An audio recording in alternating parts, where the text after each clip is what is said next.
Good morning and welcome to the Eclectic Radical. As always, I'm Chris Richards, the Eclectic Radical. I want to apologize for not doing a shows for a few weeks. I have been having a very hard time booking guests, and I've been using that as an excuse to be lazy on Sunday mornings. And I decided I was going to stop that as of today and do a show, even though I'm having problems booking guests. Uh, as to why I've been having problems booking guests, since my two Twitter accounts were hacked successively, and I'm on my third, uh, my my Rolodex isn't what it used to be, and I have been trying to rebuild it with mixed success. That doesn't change the fact, though, that I should be doing a show every Sunday, whether I have a guest or not. There's plenty of stuff to talk about. The fact that I don't like not being able to talk to someone who can then talk back to me and generate and help me generate ideas through conversation. eh, it is what it is. I need to be doing the show whether I have a guest or not. I need to be trying to keep people engaged. If I keep canceling the show, no one's going to be able to watch it, so I'll try to do better about that. Before I get into the topic of the show, which is going to be liberalism and socialism and why they matter to each other, I do want to run through a few things that are still happening and have not been really addressed in any serious way since the last time I mentioned them. Number one, we've still got that genocide in Palestine going on. Israel is also conducting a second but related genocide in Lebanon right now. This is spilling over into Syria. What is happening in the Middle East is directly related to the United States wanting the Middle East to be a certain way.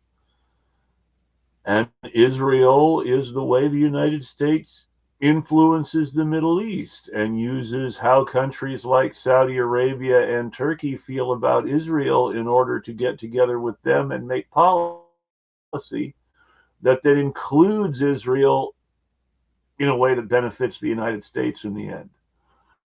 If you don't believe me, look up the Abraham Accords and how Saudi Arabia, the United States, and Israel became security partners against Iran.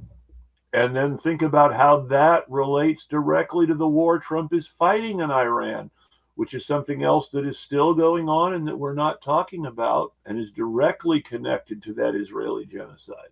Don't forget that.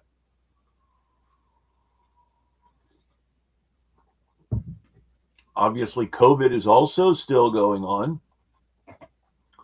Uh, People are still getting sick. People are still dying. Kindergartners who did not experience any lockdowns are experiencing the same sort of issues in school as older kids that were being blamed on lockdowns. I would say it's much more likely at this point to be COVID and symptoms of long COVID than kids in kindergarten who weren't in any who didn't miss any school time because of shutdowns back in 2020 to 2022 probably weren't affected by lockdowns if you think about it, which means things are still going on that nobody wants to talk about. And it's bipartisan. We weren't talking about a lot of this stuff when Biden was president, and we're still not talking about it when Trump was president. They're always finding something else for us to talk about instead of COVID or Palestinian genocide or Israel's warring with its neighbors. Israel's most recent incursion into Lebanon is the deepest since the 1980s, the deepest incursion Israel has ever made into Lebanon. And it's not the kind of big news that it could be. We're not hearing major media go on about Israel's war with Lebanon the way they have in the past. Something to think about. Why is all this just being sort of quieted up? Are they assuming we're bored with it now, or is there something else going on?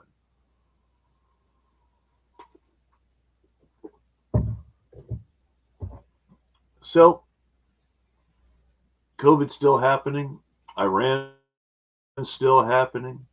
Genocide in Palestine still happening. We had the hantavirus outbreak on a cruise. All those people being released back into the public without proper quarantine, and then finding a bunch of people are spreading human to human hantavirus. So that's one more thing to worry about if you're watching for a potential future pandemic. Ebola is killing people in Africa again. There's always the chance, with travel being the way it is in this modern world, that something that's happening somewhere else is going to come here.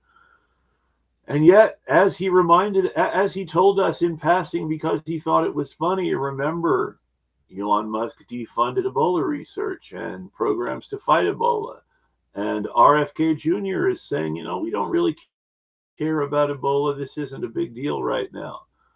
And I remember that Ebola has the capacity to be a very big deal, but it really feels like people don't want us to be scared of illness anymore. They don't want us to think of being sick as something to take seriously.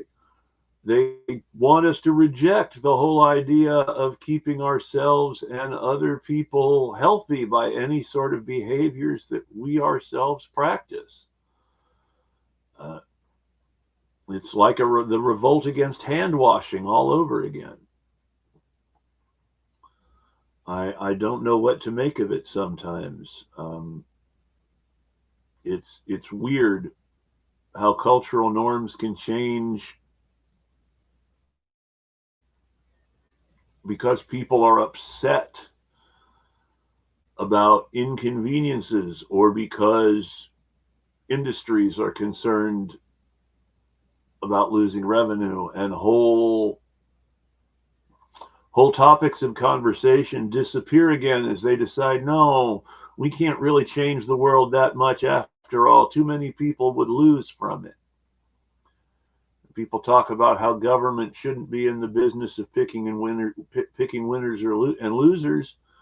But I mean, government is picking winners by not allowing them to become losers by the natural progress of the way things are going, the natural evolution to something better and more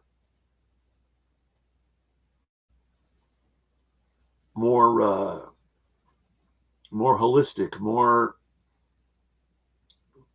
in tune with the reality of what society needs. Which, this gets us to our topic, liberalism and socialism, and what they have to do with each other.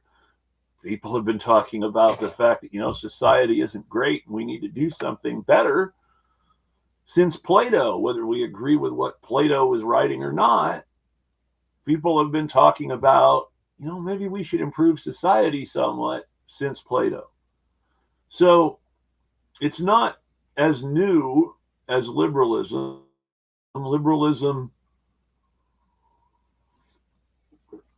Liberalism, in the way I would look at it, is sort of a rebirth of classical ideas combined with an attempt to improve upon classical ideas and give more people access to them,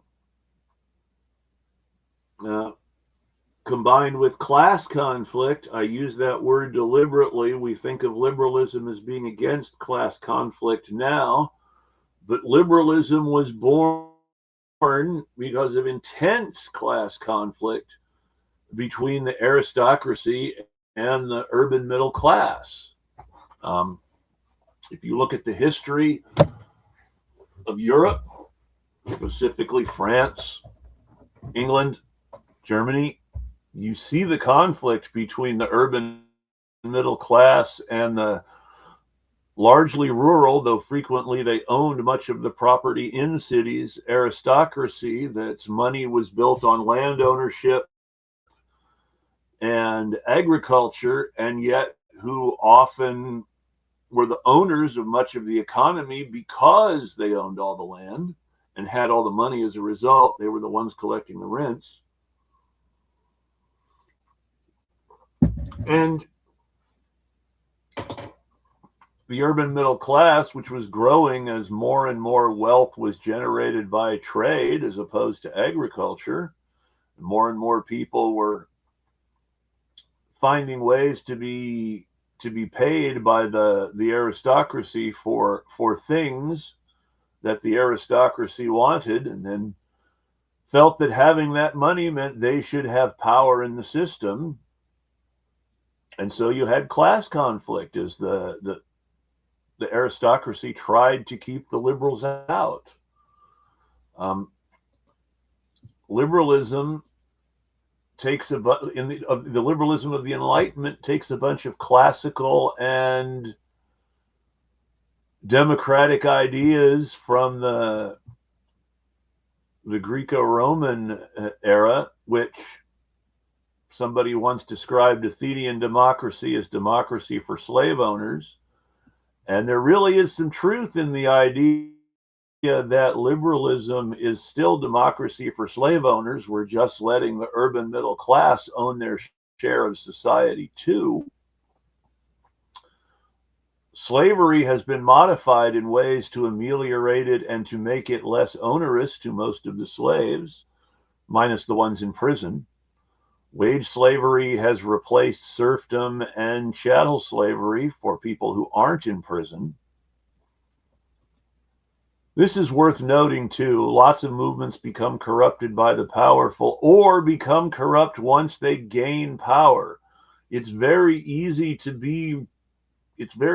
not to be reactionary when you don't have any power, and very easy to become reactionary when you have power to lose. That's worth talking about too. When our movement gains power, we now face the challenge of having power and how to use it responsibly. You see liberals completely paralyzed by the idea of not following the rules and doing things the right way, the way their founding documents tell them they should be done. And you see reactionaries not care. And then liberals start to argue that because the reactionaries don't care about the system, well, the reactionaries aren't really any different than those revolutionaries who want to upend the system. And the reactionaries are defending the same system the liberals are defending, and that's where things start to get crossed up. But that's a conversation for a future show after I develop the writing that I'm working from a little more. But right now I want to start on basic history, liberalism, socialism, what happened as a result. And during the Middle Ages, you had feudalism, and feudalism was a dominant aristocracy in constant conflict with a king who was a class of one and who technically was supposed to be in charge of the aristocracy, but ultimately was only as in charge of the aristocracy as he had enough power to coerce them to do what he told them to do. Without the power for them to be afraid of what he would do to them, they wouldn't really listen to him. The history of the French government and French statehood is a history of the French king making deals with one aristocrat to smash another aristocrat and slowly grow the power of the king at the expense of all the other aristocrats, without pissing any one aristocrat off too much. And ultimately, you see the French king make deals with the urban middle class to bring them into the aristocracy in ways that piss off the old aristocrats, separate the new aristocrats from the bourgeois, and end up increasing the disaffection of those bourgeois who don't get to join the aristocracy. And then that becomes the French Revolution, which is which has a lot of interesting steps in the history of revolution, liberalism, reaction. It's worth studying. But the simple progression of history is you have feudalism. The king allies with the bourgeois middle class in a variety of ways to smash feudalism and become an absolute monarch, at which point the bourgeois middle class, hey, we want something out of this, and starts using their power, which they've gotten by supporting the king and making themselves necessary, to start getting more for themselves from the king, and ultimately maybe saying, hey, maybe we don't need a king at all.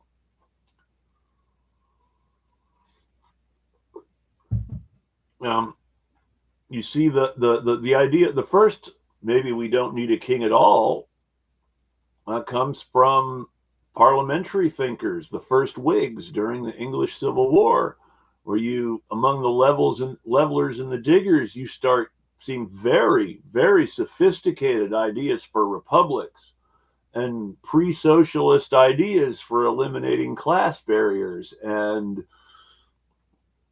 communalizing land, taking it away from aristocrats and giving it to the people who are working on it.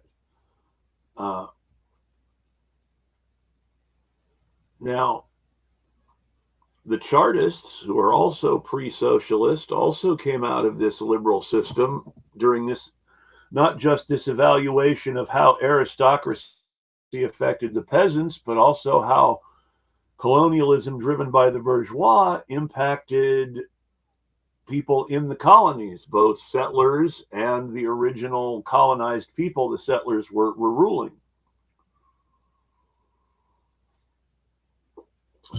You see, all these ideas for liberalism that start to break down when actually put into practice, because power doesn't care whether you're a king or a democratic assembly. If a class has power, then that class tends to use power to favor itself, which is why you start to see liberalism in the Gilded Age become exercises in government supportive business and millionaire philanthropy. Well, let's go a little further back. Let's go ahead and start to talk about the real timeline. Liberalism, the class movement of the middle class against the king and the aristocracy together. The idea of replacing the monarchy with the republic, which is a classical idea they're getting from Rome, and ideas about democracy, classical idea from Greece, really take hold during the period we call the Enlightenment, in which the conflicts in France and England created lots of work for philosophers who are justifying one side or the other. And you have John Locke, who gives us the most fully realized theory of freedom for slave owners in history, with a labor theory of value that includes the labor of the nobleman's servant as part of the nobleman's own work, which of course is this sort of backhanded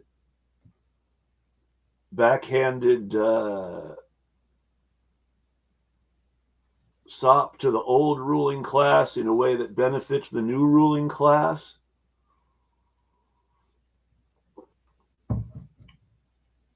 And you can see that in the UK today, where the aristocracy has become the honors system, in which a king whose purpose is largely ceremonial and largely to distribute patronage, not in his own interests, but in the interests of a system in service to a specific ruling party at the time, where the winners of the economic and political and artistic game are awarded with aristocratic titles. Sir Patrick Stewart, Sir Ian McKellen. These things come to mind. These sirs are left over from feudalism. The idea that you had to join the aristocracy to really be a member of the ruling class. Sir Arthur Wellesley was from a well-to-do gentry family when he started, but he ended up with a ducal title because he had become so successful that he couldn't just be a sir anymore. He had to be the Duke of Wellington. This idea of advancement and hierarchy and entrenched power sort of sneaks in as a leftover, but as overthrowing the class system becomes expanding the ruling class, which is sort of the real meaning of the word liberal. The idea of what we would now call the liberal arts goes back to Plato and Aristotle's idea of the right education for a ruler. Plato's pedagogical ideas were based on the idea of teaching the right person to be a philosopher king, because it was the philosopher king, the philosopher with the dictatorial power to reorder society, who would truly bring us the enlightened world. Actual attempts to do that didn't work out very well. The tyrants of Syracuse that Plato tried to train ended up having their own bloodbaths because people weren't willing to just listen to the philosopher king. You still had to use force to make people do what you wanted. Which is just a way to remind people that, change from the top down is the imposition of someone else's ideas using brute force in the end. We might try to pretty it up in all sorts of ways, but top-down change is brute force in the end. That's the only thing that can make it work. Bottom-up change may or may not require brute force, but bottom-up change is most likely to see violence in defense of the movement trying to bring change, which is how it started in the whole liberal revolution. The king used force against the people who were protesting him. And originally, they were protesting his bad advisors in the English Civil War, just like they were protesting bad advisors in the American Revolution. But the king in the English Civil War, Charles I, wasn't an idiot. He understood that if he killed his bad advisors and sort of made new deals, he would then be able to break those new deals and do what he wanted and blame a new bad advisor, at which point people started blaming the king instead of his bad advisors. And that created a problem because there had been a king for a long time, and what were you going to do without a king? Cromwell had the same sort of trouble with Parliament that Charles I did, because Parliament as it existed was not a progressive institution by which the people could decide about the kind of state they wanted, but rather a reactionary institution to keep the king from raising money from the nobles and thus, prevent taxation in general. But where for the king, taxation is the collection of rents from landowners, which is sort of seemed backwards to the landowners,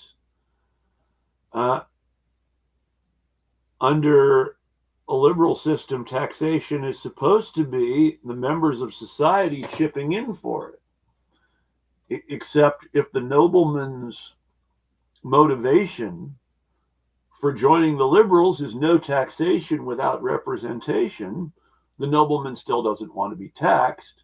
And there's going to be a party in the new liberal order representing the nobleman's desire not to be taxed. And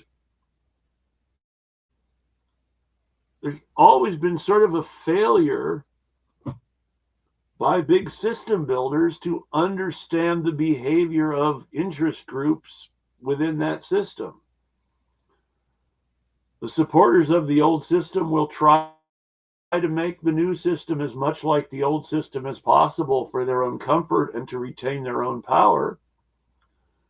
The advocates of the new system will make compromises with the old system in order to gain support from the people who have power in the old system for the new system.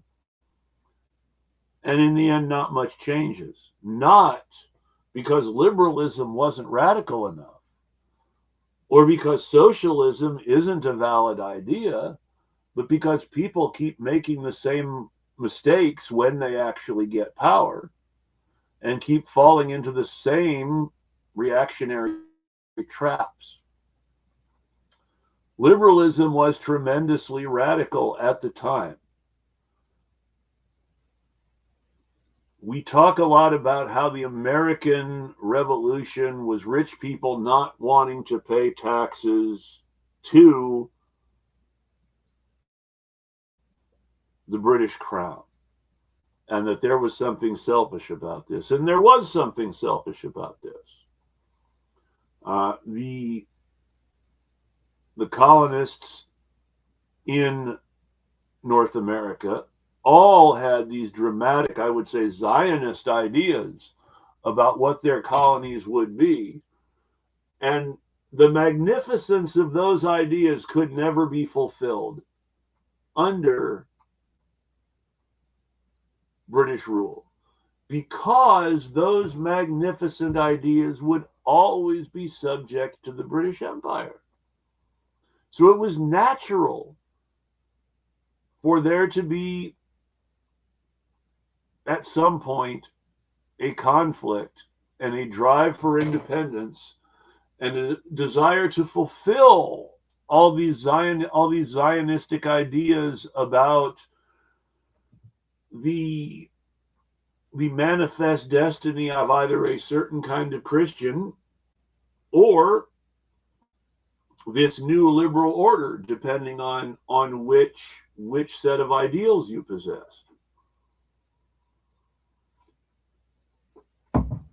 Marx, who was essentially a good liberal thinker, could see the conflict between reality and liberal ideals and started talking about the material interests in conflict with the ideals of liberalism.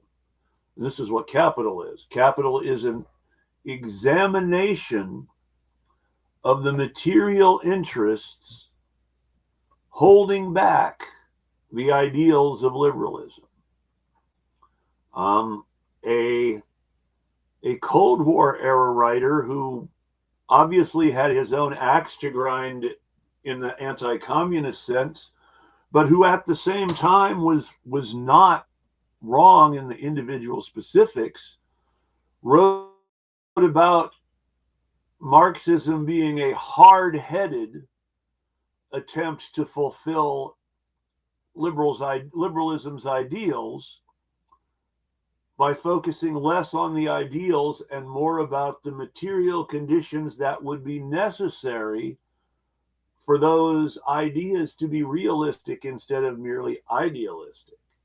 That we're going to affect the way that people live their lives, and this will make them more free by changing the way they live their lives.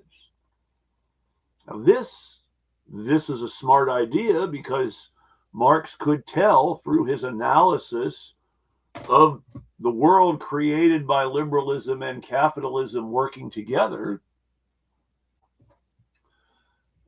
that there was a material disconnect between the ideals of liberalism and what was actually happening in liberal countries. He could see it. It was in the economic analysis. Power in the form of wealth was concentrated in a few hands, and the people who controlled the wealth had inordinate power to shape the rest of society. That still happens to this day, where we have progressive news outlets funded by progressive interests who are playing the same game of politics as everyone else, supporting their cronies and their friends in their peer group, because on the one hand, they really want to change the world, but on the other hand, they really do feel like they and their peer group are the ones with the right ideas, and they're the ones people should be listening to.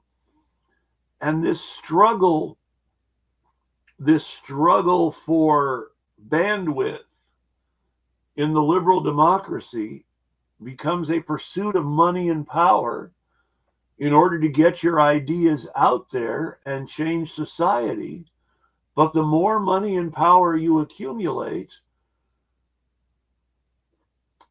the more risk there is of just thinking like everyone else and allowing reactionary, I need to protect my power in order to do anything, thoughts to control everything else. You see this happening again. You see this happening in the French Revolution.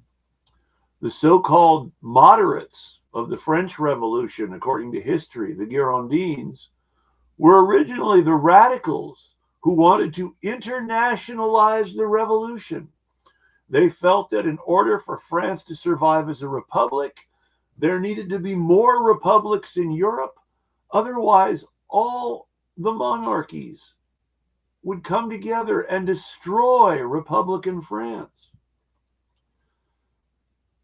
And this revolution, this internationalized revolution, became the focus of an internal political power struggle that saw the leaders of the international revolution get their heads chopped off for treason if they didn't succeed, saw many actually get scared into treason by the thoughts of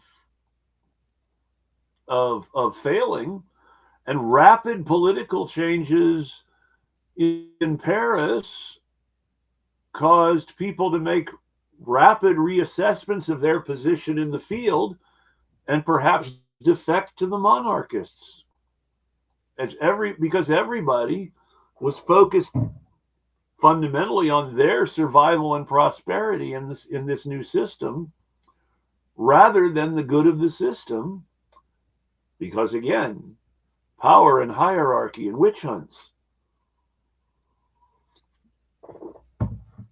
And we have to be able to wrestle with what this says about hierarchy and authority, and how creating new ruling classes will never eliminate the problem.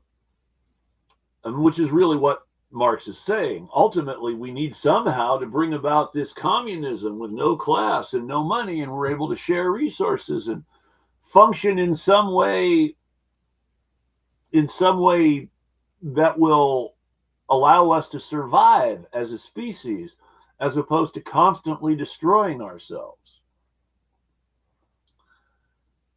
And we talk about humanocentrism and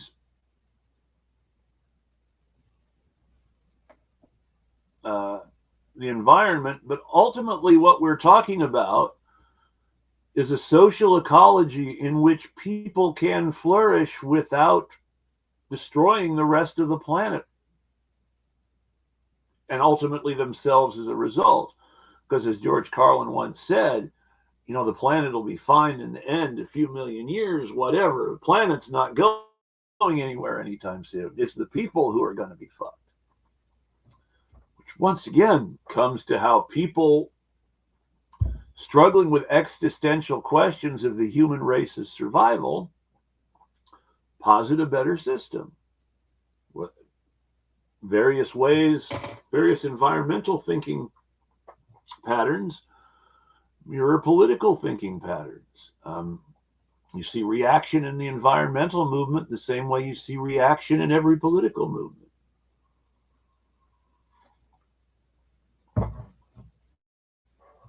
The Girondins were ultimately accused by the Jacobins of not being radical enough, and they started chopping their heads off. Because sure, they had internationalized the revolution, but they were sort of making noises like they didn't want to keep cutting off everyone's head domestically to try to make a better society at home. And while the Jacobins had lots of great ideas, the very real need to remove the old ruling class from power led to a bloodbath that deadened people inside in ways that made them less sensitive to the issues of humanity that had underlied the original protests and moves for freedom. And I'm not by any means nonviolent or pacifist, but there's truth to the fact that violence breeds cycles, and that indiscriminate use of violence without thinking very seriously about it devalues human life. And the less value we put on individual human lives in the pursuit of some larger progress, the more danger we fall into of becoming our enemy. The problem with our world today, once again, is not that liberalism was not radical enough. It's that the leaders of the new society felt they had to make compromises with the old society to prevent a bloodbath, in one case, that led to the new society containing large portions of the old society. And in another case, because they were willing to pursue a bloodbath to change society, ultimately they deadened themselves to the reason that society was changing and ended up in an imperial struggle against the whole world that Napoleon was inevitably going to lose. And the way in which the Girondins struggled to internationalize the revolution so the Republic could survive, and the way that the internationalized revolution became a military dictatorship that made so many compromises with the old European system that ultimately its own supporters felt there was no point in not just making deals and getting out while they could. Napoleon was ultimately defeated by many of his own generals, which they never talk about, the first time. And those generals who defected back to Napoleon the second time out of romance didn't pay enough attention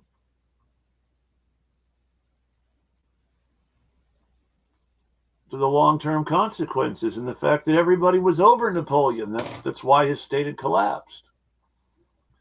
But what happened was the old regime just came back. There were reforms, but there was no new state. There was no new system. Europe became more conservative than ever for generations. We get the Victorian era of universal British Empire and brutal European colonialism directly from the results of the Napoleonic Wars. Not that colonialism wasn't there before, but the industrial capitalized colonialism of the 20th century was possible because of Napoleon. And ultimately, these same elements came into play in the Russian Revolution. Lenin was able to do quite a lot to change the system immensely, but because Lenin was Lenin, and because there was never any thought really given to what would happen after Lenin by everyone, people just sort of assumed, socialism would keep socializing.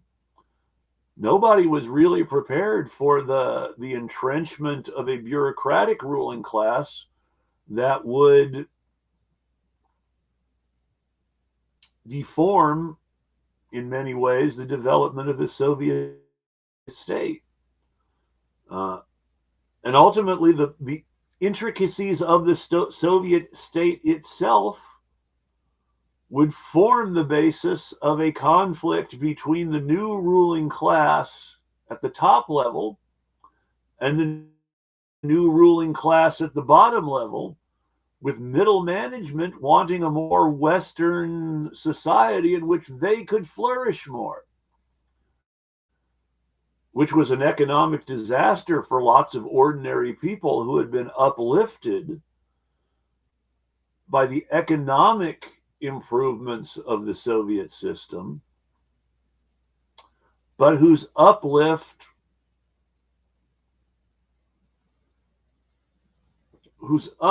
had not led to serious political change, because this uplift was never expanded upon by the withering away of the state that Marx expected. The state doesn't wither away. The state is an institution for people to hold power.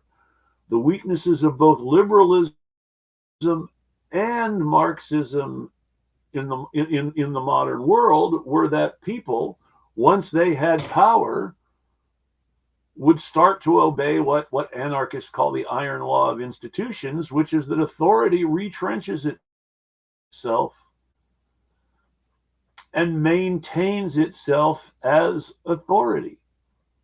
You have to have an actual effort to constantly deconstruct the state. You have to have the intellectual and economic and material version of what Trotsky called the permanent revolution, not an endless war against all the other capitalist states in the world, though you do have to think about how any socialist enclaves are going to survive without greatly undermining the wider capitalist world. But you also have to think about, all right, how are we going to actually change the way we do things and the way we run things and the way the world and systems perpetuate themselves?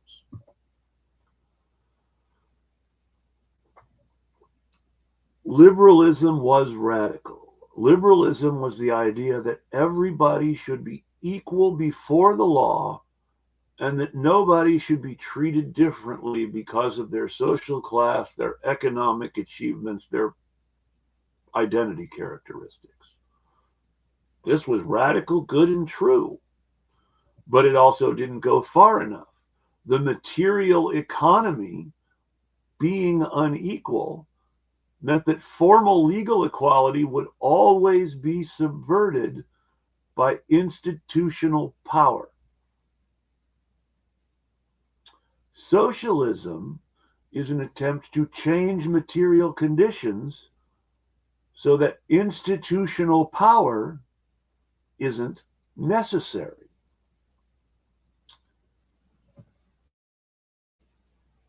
But it's not just going to happen. The state isn't going to just wither away any more than the king is just going to abdicate and declare, let's have a republic now. People have to make the state wither away, which means that once you have some sort of socialist system in place, then you have to try to deinstitutionalize the state, move these functions away from the state into civil society. But now civil society becomes a place where people jockey for power. And now you have to have a revolution in civil society. And so you can see it doesn't end. You can't ever take over and rest, because once you rest, once you stop thinking about everybody else's welfare and only become interested in stability, you start falling into the reactionary trap. Stability, law and order, this sort of economic predictability is itself ingrained in authoritarian power. And predictability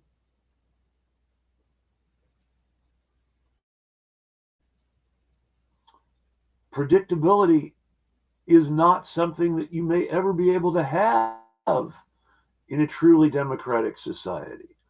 The central tension between individualism and collectivism is underscored by the contradiction that any collective is just a group of individuals, and yet no individual can ever achieve anything without collective power.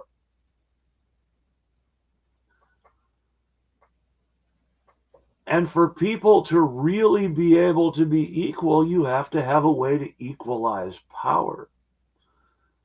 And equalizing power, which is what liberalism was supposed to be about, which is what socialism is supposed to be about, equalizing power is the hard part. Equalizing power is the challenge that we ultimately always fail to face because we are too busy in the struggle with the external enemy at the expense of our humanity. So then the question becomes, and I want to explore this as I continue to write and think about liberalism. Hopefully, I will be able to do some more work and publish the piece that started me thinking about all of this soon, which will then start me working on another piece, which will generate more shows where we can talk about this more. But the real question is, how do we maintain our humanity while also using power to change society? This is the unanswered contradiction that has still not been resolved. And without resolving this contradiction, there is no ultimate success for the revolution. This is why, to some degree, you're always going to need anarchists, even in a communist, even in a state socialist utopia, because somebody needs to challenge the ruling class in order to keep intellectual tensions and human tensions in mind. We can't forget the contradictions. And all too often, we forget that the resolution of one contradiction raises new contradictions, and that praxis comes in being able to continually reconcile every contradiction that arises. which is never going to be easy and which is always going to be a challenge. And this is the real problem of utopian thinking. Everyone thinks there will come a point where we can win and the struggle will end. When the point is that we need permanent struggle. Even when we win, there will be struggles. Liberalism's victories prove that even when we win, there will be struggles. Socialism's victories prove that even when we win, there will be struggles. And the ultimate defeat of the Soviet Union was not just about the external problems posed to the Soviet Union by the US in the Cold War. It was also about the failure of the leaders of the Soviet Union to resolve their own internal contradictions without submitting to capitalism in order to regain the parts of liberalism that they thought had been lost. I need to think about this more. I need to write about this more. I need to talk about this more. Hopefully, people will continue to follow me for some of this. I'm not just trying to teach you something, I am learning something myself in this process. And hopefully, we can keep learning together. I hope to have something more on this topic next week. I want to thank everybody who's been here for joining me. I want to thank everyone who watches this on a recording for watching it. If you like this, please subscribe, follow, check out the Patreon or the Substack, and consider becoming a financial supporter. Please help this channel grow, help me learn, help me figure out what's worth teaching. Thank you very much, and I hope everybody has a great week. I hope to be back next week, even if it's just me talking to myself again. And until then, I'll tweet at you. Take care.